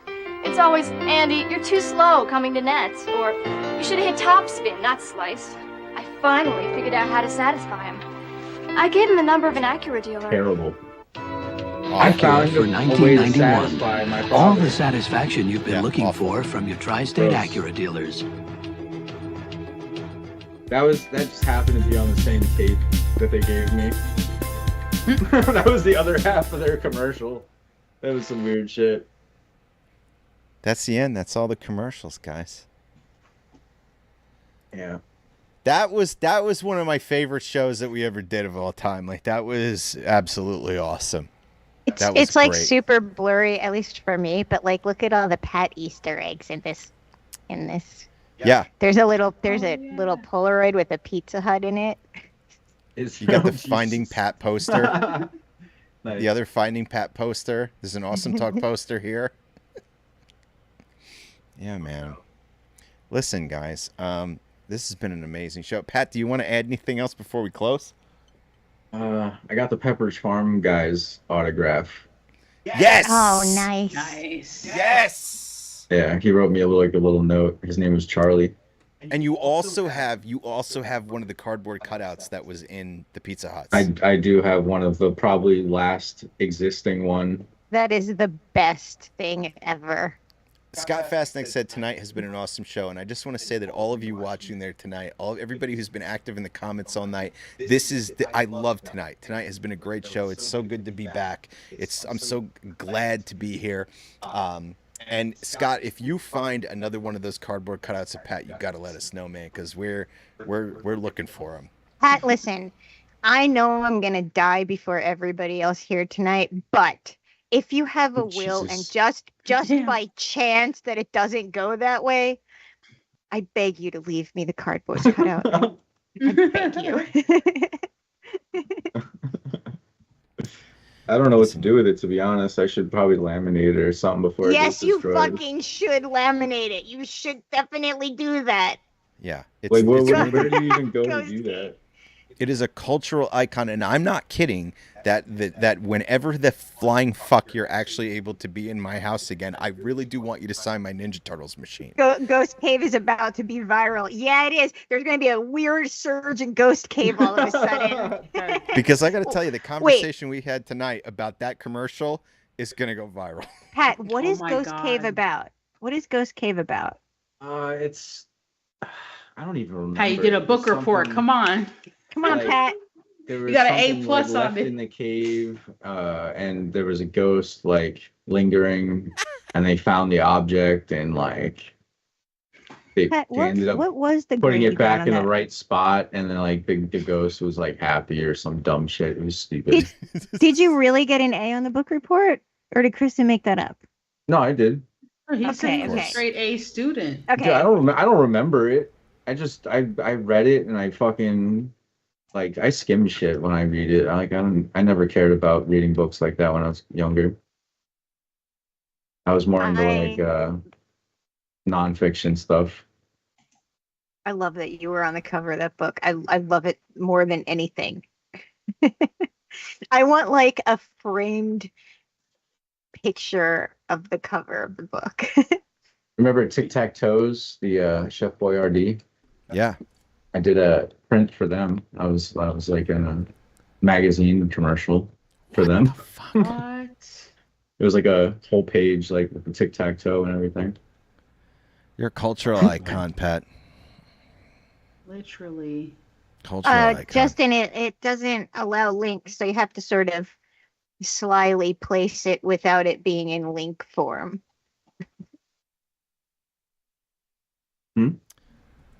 I think Justin was trying to link you to a place where you can laminate yourself. Oh. Yeah, send it to me on we're friends on Facebook. Send it to me on Facebook. And I'll forward it to Pat if you guys aren't friends there already. I don't know if I'd be okay sending it to somebody. I know, right? You'd have to it's gotta go be in somebody person. reputable. Yeah. Yeah, I don't want to be there. My mom says good night, everybody. So very happy to see you're back. See you next week. We will be here next week, man. Awesome Talk is back in full fucking force, man. Usis says go to Staples, LOL. Staples is still a thing. I just I don't know if Staples would laminate something so big. Yeah, it's large. It's a big deal. I feel Staples is a liminal space now. I don't. Yeah, for real. It's the back Does anyone work there? Yeah, it is. Yeah. It's like you just go and just take stuff. Yeah. I want it to be AI. I'm so happy that I have a copy of Ghost Cave coming to me. And on top of that, I just want to point out that underneath it said last copy. Oh shit! Oh shit! Getting sold out. You gotta autograph them. Yeah, 100%. Because you gotta get you to like a Comic-Con. I need to order a Pizza Hut pizza and have you just sign the damn box. They sell Pizza Hut baseball jerseys. I just saw. Fuck yes! What? Yeah. This is remember the book club, the book it. Yeah. That they had. Like you read books. Yeah, and you get your something personal and you get free pizza. Yeah. Oh yeah, I remember that. That was pretty cool. Oh, it was. All right, you guys, we're gonna wrap it up for the evening, I think, and I expect this whole talk about the Pizza Hut commercial to go viral. And listen, does Pizza Hut exist anymore anywhere? They're all gone. Yeah, it does. Okay, kidding? well, you guys were talking about it earlier, and the way you were talking about it made it sound like it was gone. And since I don't really go to Pizza Huts much, I wouldn't know one way or the other. Hold on. Stop. Pizza Hut, wait, Sarah, stop. If Scott Fastneck says they have one in TR. I don't know what that means. What's TR? Tom's River. Get the fuck out of here. If Pizza Hut has a fucking social media, a Pizza Hut, like if they have a social media the way that Wendy's does, then they need to get on this episode of this show and start reposting some shit, you know? Yeah, look, listen, man, people are redoing shit from the 80s and 90s. This is the shit you got to redo. What we need to do is clip this show for the portion with the commercial, and send it and tag Pizza Hut. Yeah, facts. Pizza Hut has to have social media. They have to. There's no way they can exist without it. You're gonna start a war with the fucking Goldberg kid now. Like, they're talking about me fucking being a crybaby. What does he look like now? He's not doing well. What's his name? We'll get him on the show. We'll deal with this. Hold on, I looked him up. What's this? And I found out he was in Heavyweights, which is like the best movie ever. Scott Weiss. Shit. Yeah. Love he's not doing look him up. good. No, he's not doing well. Shit, Pat. Leave that man alone. Damn. All right. Sorry. I was just making jokes. Shit went real south for that guy. His life took a dark turn. Sorry. Damn. Pat, I think you might have had some foresight going on back in the day that you didn't know about. Pat, if only you would have let him have the lead. Maybe his life would have changed everything. Scott said he just followed Pizza Hut on X. He's getting ready for this turf war. Let's go. We're just going to remind Pizza Hut of when they were relevant, okay? And it was when Pat was around. They got rid of the hut and everything. Ridiculous. All right, listen, folks. Listen, I need everybody on the show right now to mute themselves, okay? And I want to say thank you to everybody who watched this evening. I want to say we're going to be back on next Friday night because we're fucking back in obvious full force. If you're new here, please follow, subscribe if you're feeling Pizza Hut saucy. And we will be back. And thank you so much for watching this evening.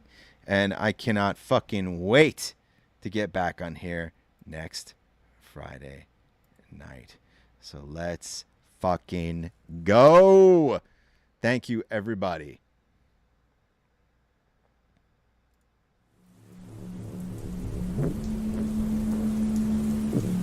We need to find